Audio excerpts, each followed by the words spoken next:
Baiklah untuk selanjutnya. Baiklah saudaraku. Apa pertanyaanmu? Baiklah Tuan. Anda katakan bahwa Islam adalah agama dunia yang sudah ribuan tahun. Dan Anda katakan berdosa untuk menyembah berhala. Benar?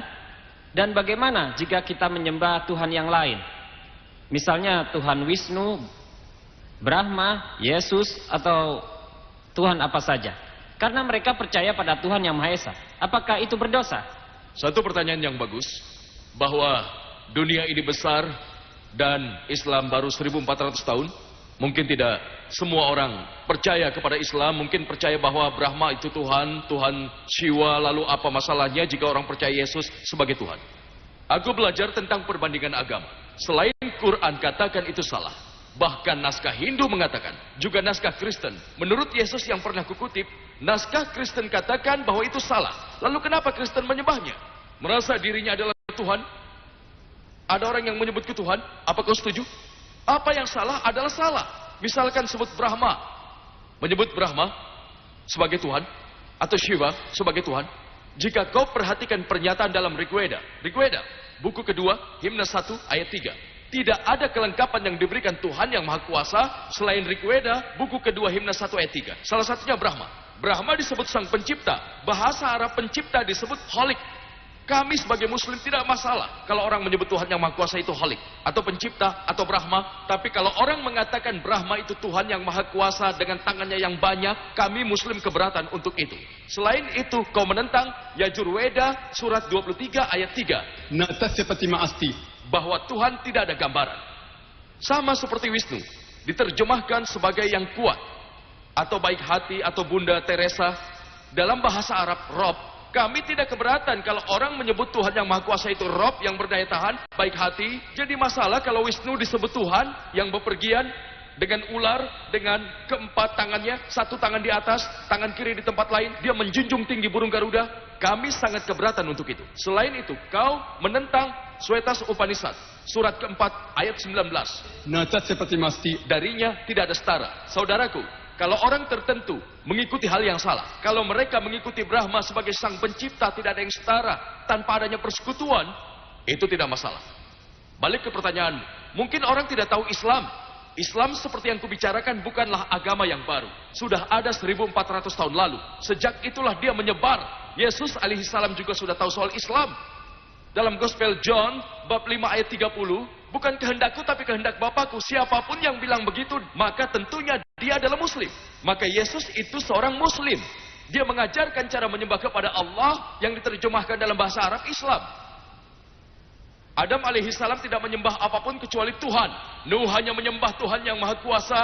Musa juga hanya menyembah Tuhan yang Maha Kuasa. Yesus menyembah Tuhan yang kuasa. Semoga kedamaian diberikan padanya. Diterjemahkan dalam bahasa Arab itu Islam. Dan Nabi Muhammad adalah Nabi yang terakhir. Diturunkan bukan untuk kaum Muslim atau bangsa Arab. Dalam surat Al-Anbiya surat ke-21 ayat 107. Kami kirimkan orang terbaik dalam manusia. Itu hadiah yang terbaik. Sebagai makhluk yang terbaik. Sebagai ciptaan Allah. Sebagai ampunan pada seluruh dunia. Karena itulah sudah kewajiban setiap Muslim.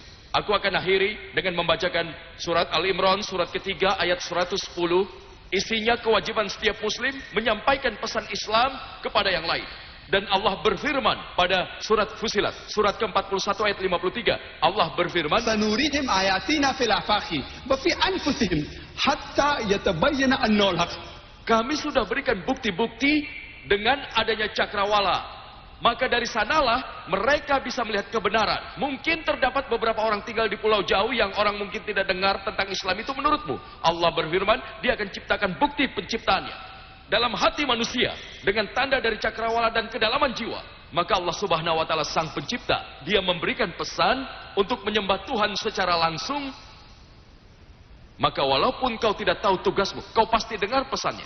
Kalau kau menolaknya, kau akan jadi pecundang. Kalau kau terima, kau lulus ujian ini. Semoga terjawab. Silakan pertanyaan selanjutnya dari bagian wanita.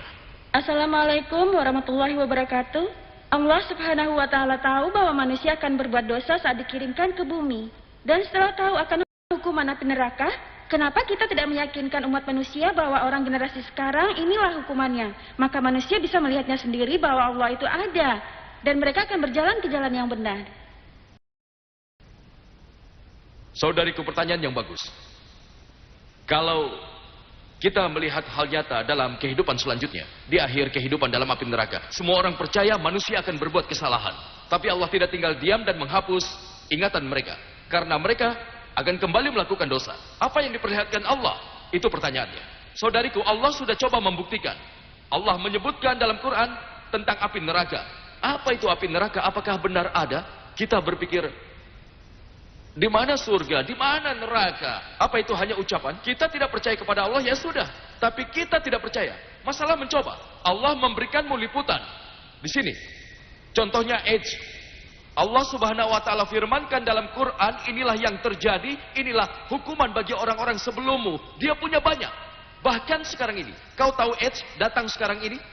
Itu hukuman. Hukuman Allah. Hukuman dari Allah yang membutuhkan imunisasi AIDS. Itu hukuman.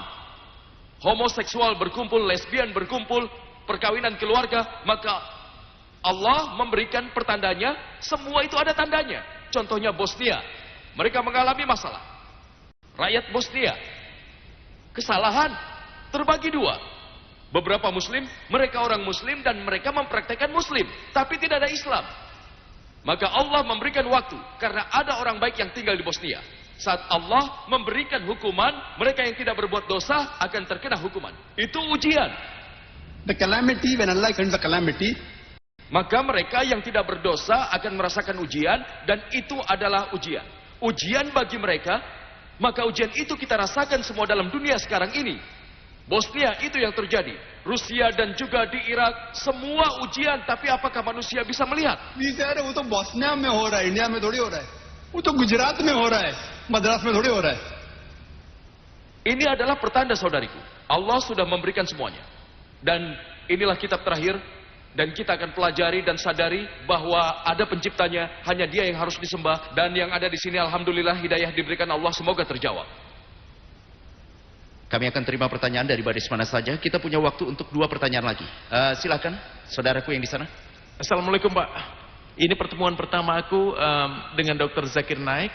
Dan aku yakin dengan ceramahmu. Boleh sebutkan nama dan pekerjaanmu? Motusa. Namaku Motusa dan aku sedang selesaikan MBA. Pertanyaanku adalah, kau beritahu padaku bahwa Allah Subhanahu wa taala tahu semua yang akan kita kerjakan. Dan apa yang dilakukan Allah Subhanahu wa taala selanjutnya. Kenapa dunia ini diciptakan dan kemana kami akan pergi, lalu di mana aku pada kejadian kedua, itu belum ditentukan. Maka apakah ujian di dunia ini akan menentukan? Karena pada kenyataannya ujian bicara secara logika. Mungkin ada sesuatu kejadian yang bukan hari kiamat. Maka apapun ujian yang ada di dunia ini, apa kita sudah ditentukan? Karena jika kita sudah tahu, jika Allah tahu akibatnya nanti, lalu kemana kita akan pergi? Dan kita semua ini akan menjadi apa nantinya? Lalu kenapa kita sekarang berada di sini? Dan aku mengerti pertanyaannya. Ya, Satu pertanyaan lagi. Aku ingin selesaikan pertanyaannya. Ya, cepat selesaikan. Baiklah, baik. Dan jika kau adalah ilmuwan dan telah melakukan pengujian, maka kau akan tahu apa hasilnya, kan?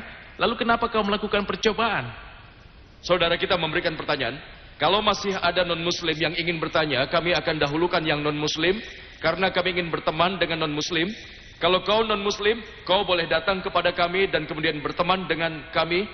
Saudara kita bertanya, saat ujian dilakukan, hasilnya kita tidak tahu. Hasilnya tidak diketahui.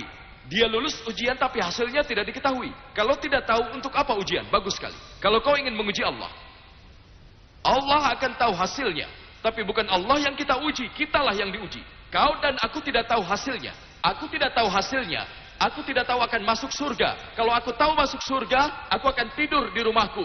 Aku keliling dunia, aku membuang keringat. Aku tidak tahu. Surgaku belum aman. Kalau surgaku aman, kenapa aku tinggalkan dunia kedokteran dan melakukan semua ini? Aku tidak tahu. Aku tidak yakin akan masuk surga. Aku minta kasih sayang dari Allah Subhanahu wa taala, meminta ampun kepada Allah Subhanahu wa taala. Aku berdoa agar aku bisa masuk surga. Hasilnya tidak akan diketahui oleh orang yang menjalani ujian. Kau tidak tahu akan masuk surga atau neraka. Allah itu Maha tahu. Dan kau melewati ceramahku tadi bahwa setiap orang yang melakukan ujian, banyak juga yang tahu hasilnya. Guru tahu siapa yang akan lulus, siapa yang akan gagal. Maksudmu apakah aku akan lulus ujian begitu? Ujiannya untukmu, bukan untuk gurumu. Dan saat kau melakukan percobaan, seorang ilmuwan tidak tahu apa hasilnya. Mereka lakukan percobaan, Allah Subhanahu wa Ta'ala bukan ilmuwan. Dia tidak melakukan percobaan. Itu salah paham. Allah tidak melakukan percobaan pada kita. Allah Subhanahu wa Ta'ala adalah pencipta yang terbaik. Dia ciptakan manusia dengan kebebasan, penuh kebebasan. Dia tahu. Tetapi alasan kita diuji karena dia tahu kita harus menjalani ujian. Di hari kiamat kau akan ditanya oleh Allah, kenapa kau masukkan aku ke neraka? Kalau Allah masukkan ke neraka, aku tidak tahu. Maka kau keberatan. Dalam ceramahku tadi aku tegaskan, Allah Subhanahu wa Ta'ala adalah adil. Allah tidak akan menjalani ujian. Allah tidak membutuhkan kita. Allah itu maha besar. Kita yang menjalani ujian, kita tidak tahu hasilnya. Karena kita tidak tahu hasilnya, itu alasan kita berjuang. Dan kalian berdoa kepada Allah, semoga Dia memberikan ampunan, Dia mengampuni, dan masukkan kita dalam surga. Amin. Pertanyaan selanjutnya dari saudara kita di sini. Namaku Saktiwil, menyelesaikan sekolah di MIT.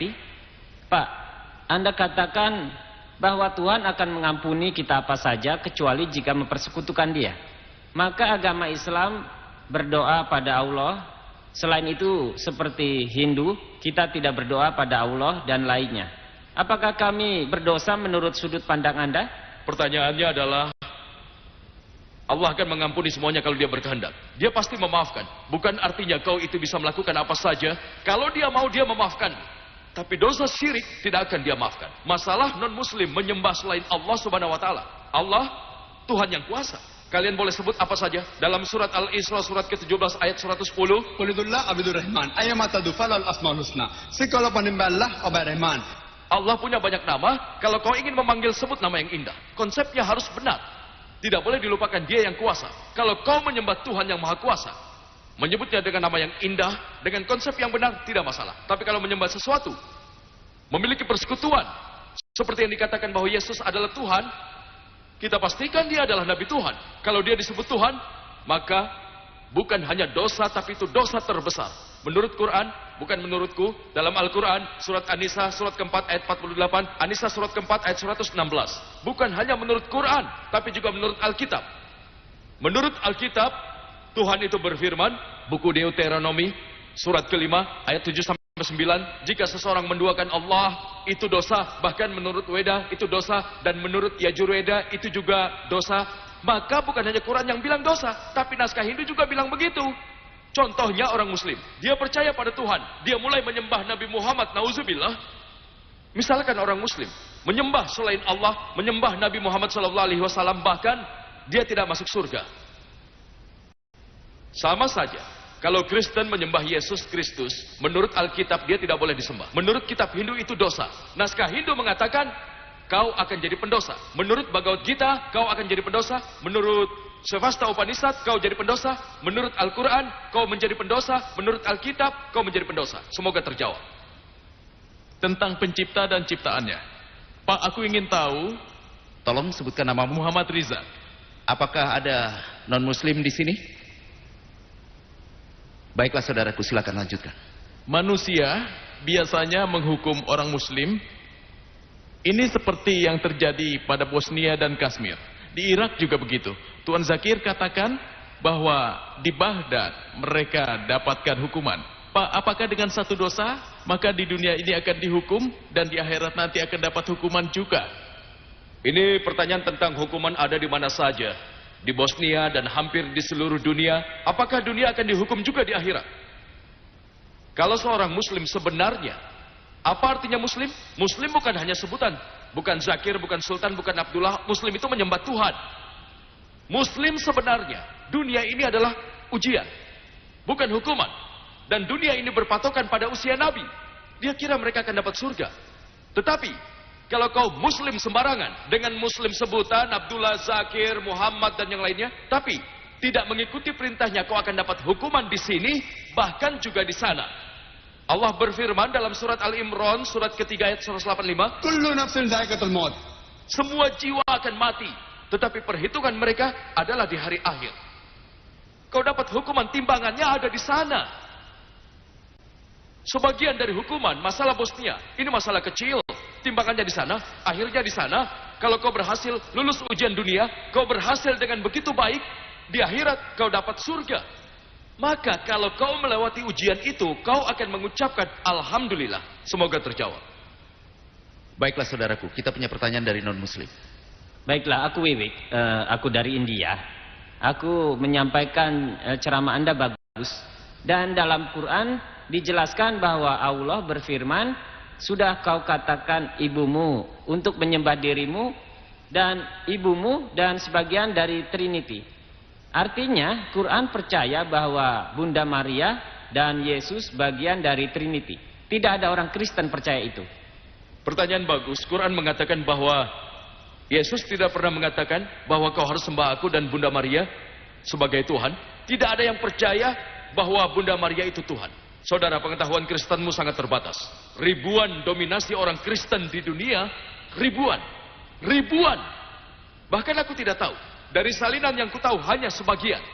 Siapa yang percaya pada Trinity? Salah satu dari Trinity adalah Bunda Maria.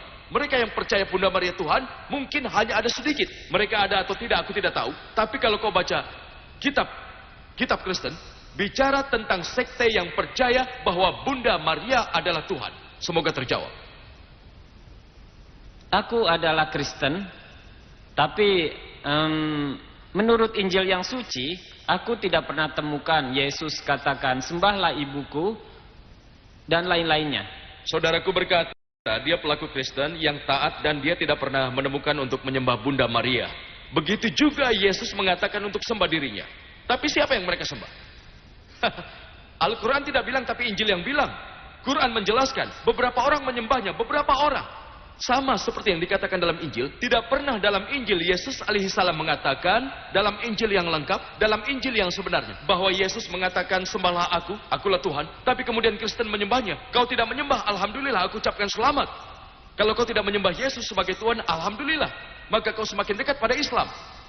Dan Yesus Kristus mengatakan dalam Gospel John, surat ke-16, ayat 11-12, Tuhan memberikan perintah pada kalian, kau tidak bisa sampaikan pada mereka, maka kebenaran itu akan datang, dia akan menuntunmu, dia tidak akan bisa dilihat. Apa yang bisa kita lakukan adalah bicara.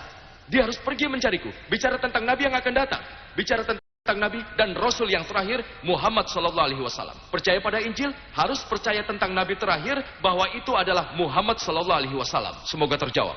Pertanyaan terakhir dari Anda saudaraku. Halo Pak, namaku Gurin. Kenapa Tuhan menciptakan kita? Kenapa dia memberikan ujian? Lalu kenapa dia memasukkan kita ke dalam neraka? Saudaraku, pertanyaanmu adalah kenapa Tuhan menciptakan kita? Kenapa dia mengirim kita ke sini? Semua. Ya, tapi bukankah pembicaraan ini tentang itu? Kenapa Tuhan menciptakan kita? Untuk menguji kita.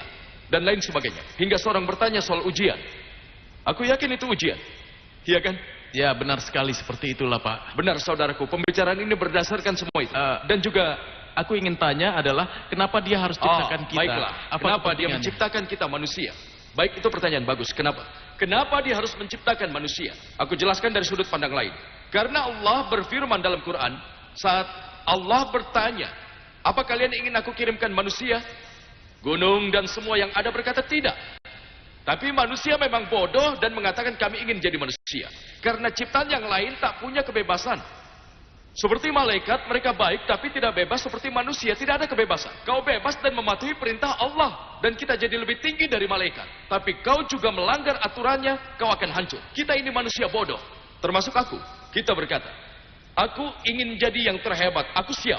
Manusia itu bodoh. Kita yang mau ujian. Kita yang minta dan kita ingin tahu sekarang. Kau ingin tahu itu sekarang. Hari kiamat Allah akan mengingatkanmu. Allah berfirman dalam Quran, dan Allah bersaksi. Surat Al-A'raf, surat ke-7, ayat 172.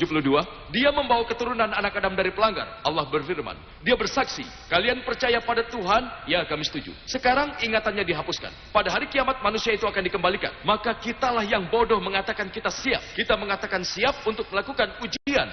Siswa berkata pada gurunya, minta ujian masuk Universitas Amerika. Jika tidak, aku juga tidak masalah. Kau mengerti? Dan setiap ujian berbeda. Pertanyaannya berbeda, terserah kepada gurunya. Dan gurunya tidak mungkin bertanya tentang, itu adalah masalah pada gurunya.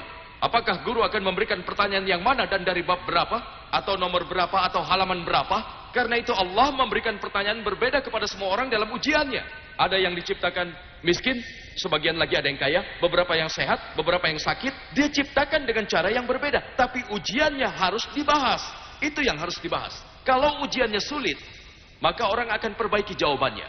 Kalau pertanyaannya gampang, guru akan periksa dengan gampang pula. Itu ketentuannya. Sama halnya dengan Allah, tergantung kepada fasilitas yang diberikan pada manusia. Dia yang memberikan ujian, dia maha adil. Semoga itu terjawab. Satu pertanyaan lagi. Kami akan terima satu pertanyaan lagi darimu, saudaraku, dan kemudian menutup acaranya. Menurut ceramah, Anda menjelaskan bahwa malaikat tidak punya keinginan sendiri. Tapi dalam Quran dijelaskan bahwa Adam melanggar perintah Allah. Bukankah itu suatu keinginan yang dia lakukan? Masya Allah. Saudara kita Wiwik ini sangat ingin belajar. Dia membaca Al-Quran, Masya Allah. Aku percaya dia baca Al-Quran. Aku sepakat dengannya dalam surat Al-Baqarah, dalam Al-Quran, surat kedua, ayat 34, bahwa kami perintahkan kepada malaikat untuk menyembah kecuali pada iblis. Ini tidak hanya disebut dalam Al-Baqarah, bahkan 7 kali dalam Quran. Dalam Al-A'raf surat ke-7, Al-Hijr surat ke-15, Al-Kahf surat ke-18, sama. Kami perintahkan pada malaikat semuanya untuk menunduk kecuali pada iblis. Maka iblis keberatan. Maka kita ketahui bahwa iblis dalam arti yang sebenarnya terjadi salah pengertian dengan malaikat.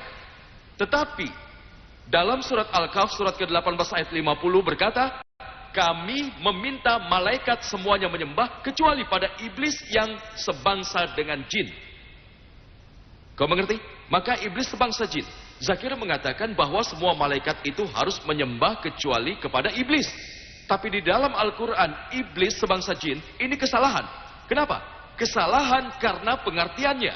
Dalam bahasa Arab ada hukum yang disebut hukum tablik. Tablik artinya kalau yang mayoritas dijelaskan, yang minoritas dikesampingkan. Contohnya, ada 99 dokter dan 1 insinyur. Kalau dikatakan semua dokter berdiri, sang insinyur ini juga akan berdiri. Karena dalam hukum tablik, tata bahasa Arab, secara pengertiannya, aku tidak katakan bahwa semua dokter dan 1 insinyur berdiri. Tapi dalam Inggris kau katakan hanya dokter yang berdiri, maka insinyur itu tidak akan berdiri. Maka tidak ada dalam Quran dikatakan iblis adalah malaikat. Karena sebenarnya terjemahan dan kurangnya pengetahuan bahasa Arab, hal ini membuat mereka berpikir. Banyak orang muslim berpikir. Dijelaskan dalam surat Al-Kahf, surat ke-18 ayat 50, bahwa iblis sebangsa jin. Jin sama seperti manusia, punya kebebasan. Maka, di antara iblis, terdapat satu jin yang menyerupai kita, tapi dia lebih sombong. Dia katakan, kenapa aku harus menyembah Adam yang terbuat dari tanah? Aku terbuat dari api. Sombong sekali. Itu yang membuatnya menentang Allah. Kau tahu jin? Manusia dan jin punya keinginan sendiri. Mereka menentang Tuhan. Dan Adam menentang Tuhan. Karena itulah dia diusir dari surga. Dan sekarang dia menyesali dan ingin menarik banyak orang kembali ke jalan Tuhan. Dan berusaha memberitahukan mereka agar tetap patuh kepada Allah. Semoga itu jawabannya. Kami harus menutup. Aku tahu, karena itulah kami harus menutupnya. Baik. Baiklah, silakan cepat. Aku Muhammad Kazamuddin. Aku senang sekali bisa berada di sini. Assalamualaikum Haji Dr. Zakir Naik. Pak, kau katakan telah membuka sekolah Islam internasional di Bombay. Aku sarankan kenapa Anda tidak buka sekolah di Chantry atau di tempat lainnya saja.